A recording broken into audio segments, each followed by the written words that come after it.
বিহারে ভোটার তালিকা সংশোধন নিয়ে বিতর্ক আরো জোরদার হচ্ছে। নির্বাচন কমিশন এখন ভোটারদের থেকে 11টি নথি চাইছে, যার অনেকগুলোতেই জন্ম তারিখ নেই।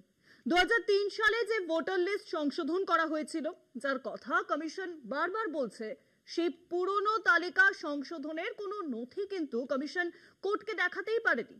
তার ফলে 35 লক্ষ ভোটারের ভবিষ্যৎ অনিশ্চিত। শুধুমাত্র 35 লক্ষ ভোটার বিপন্ন, নাকি ভারতের গণতন্ত্র?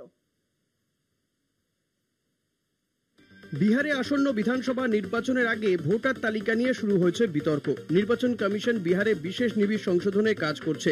তবে এই সময় নির্বাচন কমিশনের পদক্ষেপ নিয়ে নানা প্রশ্ন উঠেছে। কমিশন সুপ্রিম কোর্টে জমা দেওয়া এক হলফনামায় জানিয়েছে, এর আগেও 2003 সালে একই ধরনের সংশোধন হয়েছিল। তখন তালিকা সংশোধনের জন্য 1 মাস সময় দেওয়া হয়েছিল।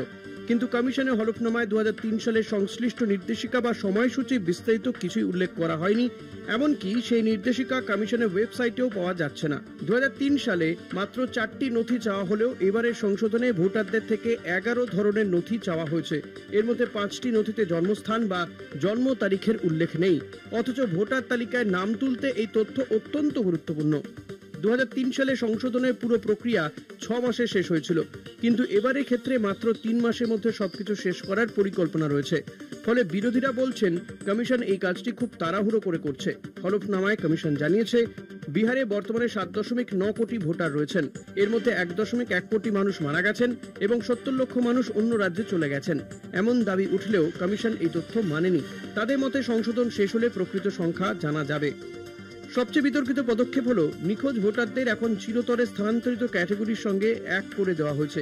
এইভাবে প্রায় 35 লক্ষ ভোটারকে একটি অস্পষ্ট শ্রেণীতে ঝুলিয়ে রাখা হয়েছে।